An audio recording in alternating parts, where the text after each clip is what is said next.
Conservateurs d'un côté, sociodémocrates de l'autre. Un premier pas vers l'union. Je tiens à dire que tout s'est déroulé ces derniers jours dans une bonne atmosphère, très collégiale. Nous sommes parvenus à un accord avec la CDU-CSU et le SPD. Si nous parvenons à nous entendre sur des questions aussi fondamentales et importantes de la politique allemande, nationale, européenne et internationale, si nous parvenons à créer des liens ensemble, alors nous pourrons également réussir ailleurs dans ce pays. Soutien à l'industrie, augmentation du salaire minimum, relance de l'économie, le document de 11 pages esquisse une vision commune.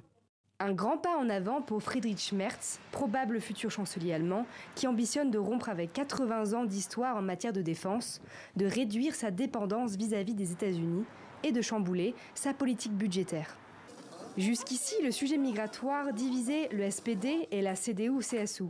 Aujourd'hui, l'accord de principe entre les deux partis signale le souhait d'investir davantage dans les programmes d'intégration. Côté contrôle et réglementation, les mesures se durcissent.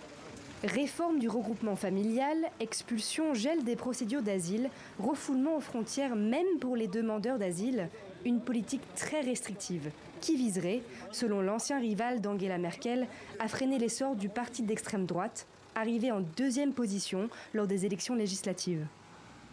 Nous voulons prendre toutes les mesures constitutionnelles pour réduire l'immigration irrégulière dans son ensemble. Nous étendrons massivement les contrôles aux frontières dès le premier jour de notre gouvernement conjoint. Et nous utiliserons également ces contrôles frontaliers pour réduire de manière significative le nombre de personnes autorisées à entrer sur le territoire. Avec cette première phase de discussion, une base de confiance a été créée.